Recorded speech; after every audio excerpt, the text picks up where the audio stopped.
Hey guys, my name is Kenzie and I'm a transformer here. And today I'll be presenting about the book called Developing the Leader Within You by John C. Maxwell. Specifically, it's the 2.0 workbook version.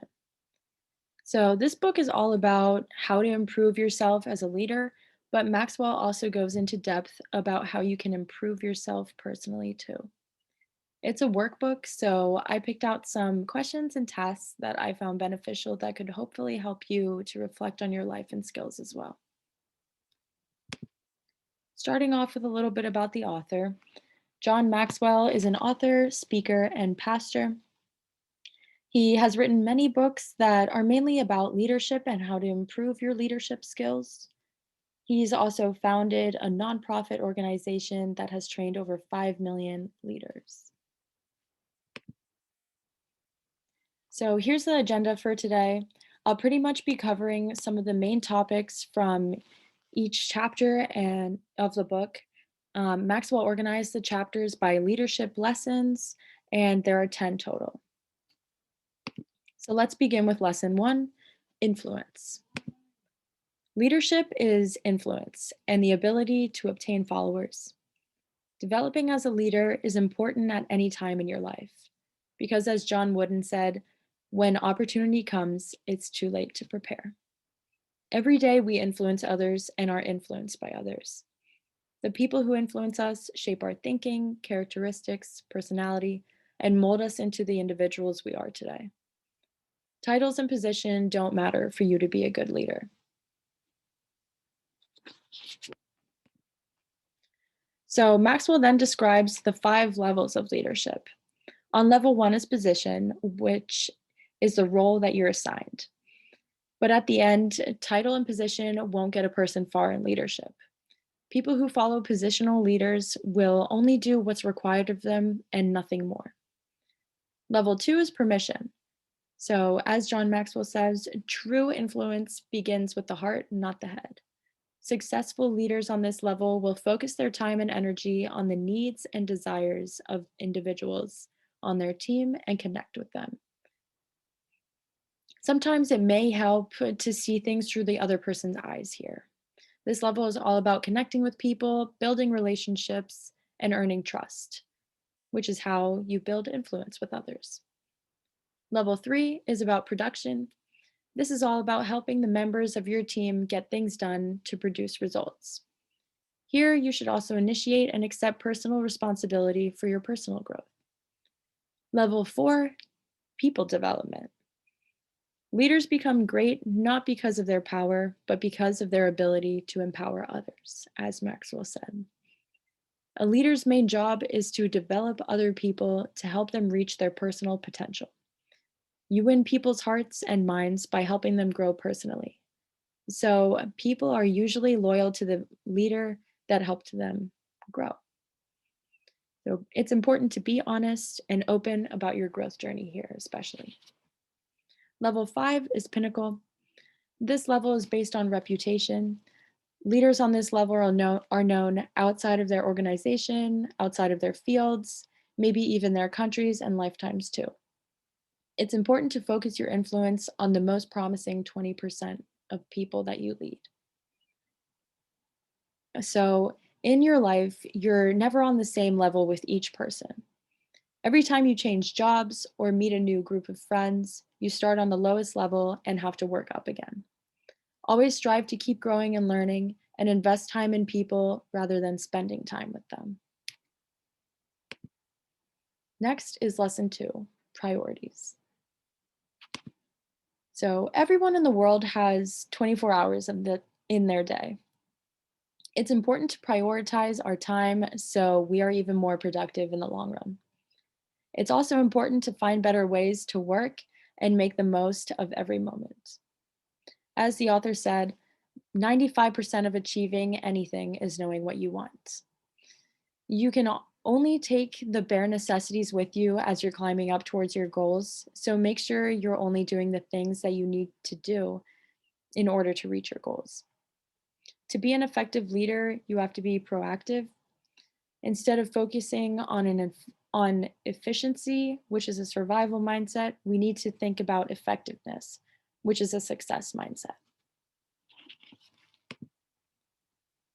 So, to help you prioritize, determine the importance of the task and the urgency of it, as shown on this slide. Be sure to do the things that are important and very urgent first. If you spend your energy, time, money, and personnel on the top 20% of your priorities, 20% of your priorities will give you 80% of your production.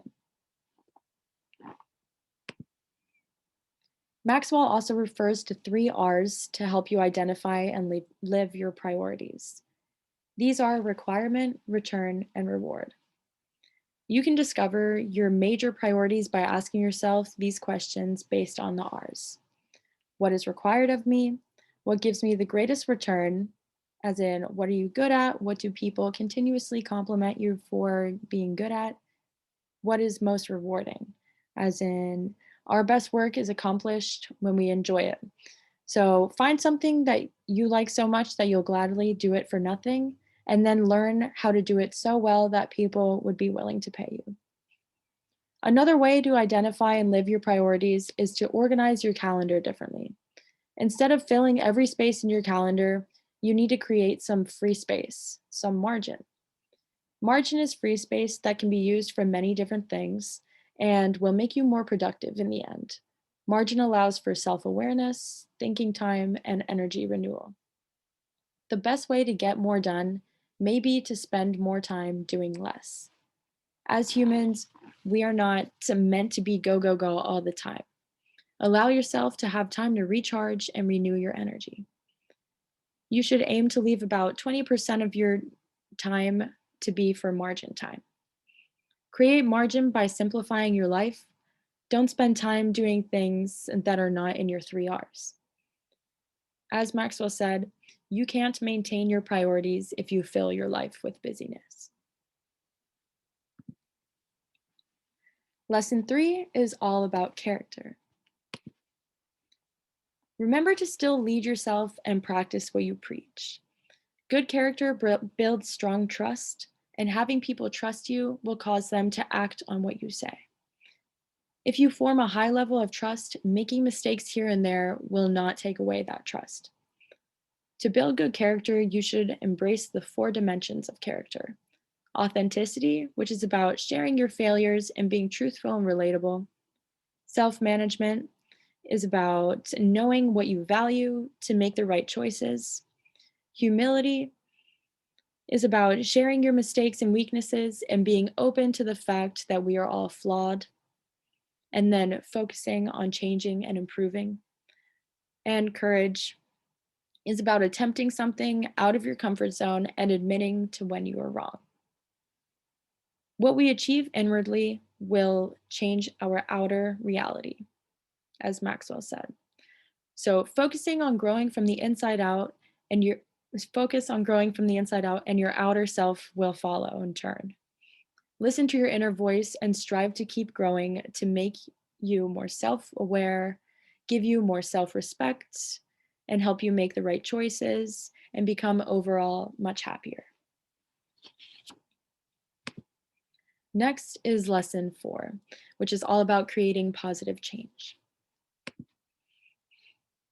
People tend to naturally resist being changed. People are always at different levels of readiness to change, so you have to give everyone time to allow them to process these changes. John Maxwell came up with the plan ahead strategy. So predetermine the change that is needed, as in acknowledge wins and then identify areas where change is needed. Review what your team does and look for things that could be done differently. Then lay out your steps, make a blueprint of the process for making the change. Adjust your priorities, figure out your priorities, and make sure you are only doing the things that align with your priorities. Notify key people, meet with the people who have the influence to make the change happen, and get them on board with the change first. Allow time for acceptance. Effectiveness equals quality times acceptance. In other words, if no one accepts the change you want to implement, Nothing effective will happen. Next, head into action. If you have the influence and the right people who will execute the change, you have enough to get started. Then we have expect problems. Be proactive at the start and think the worst first. Acknowledge problems right at the beginning. Then always point to the successes. It's important to encourage people to keep going. One way to do this is through positive reinforcement and celebrating their successes. And finally, daily review your progress. Change leads to improvement. Make sure you are on track with your plan and continue to promote and change. Okay. So, lesson 5 is problem solving. As Maxwell said, problems don't have to be problems unless you allow them to be. Problems hold benefits. They introduce us to ourselves, to others, and to opportunities. Make sure to be connected to your people. You are always going to experience problems in life. So, with every problem, try and discover what worked and what didn't, and remember the results for the next time you encounter a similar problem. There's always more than one answer to a problem. Be sure to try and solve the small puzzle while being informed of the context of the big puzzle. As a leader, you should take responsibility for your attitude and emotions and addressing problems. As Maxwell said, the problem promise is when you handle them well, problems promise to make you better. Change your mindset to seeing nothing but possibilities, and you will receive more possibilities in life than if you saw nothing but problems. Be sure to pay attention to how you and your people respond to problems. This can teach you a lot about individuals. So, problems introduce us to opportunities. Strive to see problems as new opportunities to learn, grow, and change. Recognize a potential problem before it even becomes a problem. Reduce problems to simple forms by breaking them down and having a clear picture of them. Ask questions to help you solve problems. I have some example questions here on the screen to help. Next, once we have a clear picture of the problem, you can start gathering information to make a framework to examine problems and solutions. Here are some questions to guide you through making a framework. Value other people helping you. Don't solve everything on your own. Always come up with more than one solution. Change your mindset from a can I to a how can I. And finally, look for opportunities and lessons in every problem. The next lesson we have is about attitude. Many characteristics we admire people for has to do with their attitude. In leadership especially, it's important to stay positive, encouraging, and committed. We are in charge of our attitudes and how we react in situations. To inspire people, you must believe in your ability to make a difference. Be sure to cultivate gratitude and avoid being a complainer. Put your attitude in charge of your emotions. Learn to see things through different perspectives. Find your passion and follow it. Continue to grow and never be satisfied, but acknowledge the good as well. Next, we have having a whatever it takes mindset. Failure is key to success, and you need to be willing to fail. Make a game plan to overcome failure and learn from what you did and strive to improve in the future. Have a get better mindset. And then re enter the task at hand with a new knowledge you've gained. On to lesson 7 now, which is all about serving people. As Maxwell said, the heart of leadership is based in serving others, not ourselves. Place the concerns of others above yours and love people unconditionally. Try to see things from your people's perspective, be encouraging, and measure your success by how much value you add to others. Here's some questions to ask yourself to help you serve. Remember to continue to improve yourself and your growth. Use your talents and strengths to help others as well. Next is lesson 8, vision. Having a vision is like having a roadmap. It sets direction.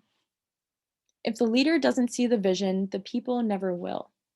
As Maxwell said, what you can see determines what you can be. You see only what you are prepared to see, and what you see is what you get. You have to believe it to see it. Spend time with people who inspire you to see more and intentionally grow every day. If you are working on something exciting that you really care about, you don't have to be pushed. The vision pulls you. Your dream or vision must be your own, something that excites you and keeps you awake at night. Look within you and notice what fires you up and excites you. Look around you for the people who you want to help you, and look ahead of you and imagine the big picture as well. Lesson 9 is all about self discipline. So, self discipline comes before leadership success. We can't expect to lead people farther than we have led ourselves. Self discipline makes leadership's uphill climb possible as you manage challenges. As Maxwell said, self discipline moves you from good intentions to good actions. It's the difference between temporary success and sustained success. Put the most amount of effort in at the beginning and focus on changing your bad habits to good ones. That all starts with changing your thinking. Remain positive and be aware of the areas that you are falling short in. Avoid temptations to going back to your bad habits or falling off track of your plan. And know when to expend your energy, since you can't be functioning at a 100% energy level all day. Have a pay now, play later mindset. Whatever you put off until later always compounds, so it's best to put in your full force of energy at the beginning. The best fuel for self discipline is inspiration and motivation. Respect yourself and others, be consistent, and reinforce your vision and values. As Maxwell said, leaders are responsible to help themselves and make themselves better before they try to help others. Finally, is lesson 10, which is all about personal growth.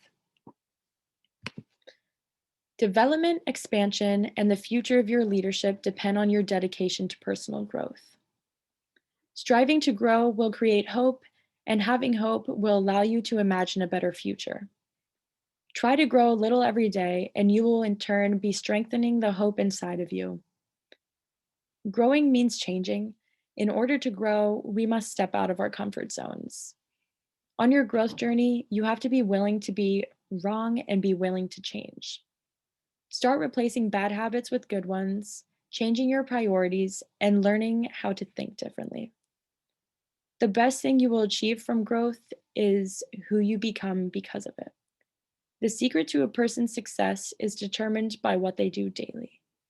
Measure your growth at the end of each year and reflect on who helped stretch you and what stretched you. Growth is joy. Becoming bigger on the inside is the key to joy. Finally, as John Maxwell said, a leader is one who knows the way, goes the way, and shows the way. Remember to continue prioritizing your tasks and the things that put your energy towards your goals. Create free margin space in your days and strive to keep growing from the inside out. Have a blessed day. Thank you and goodbye.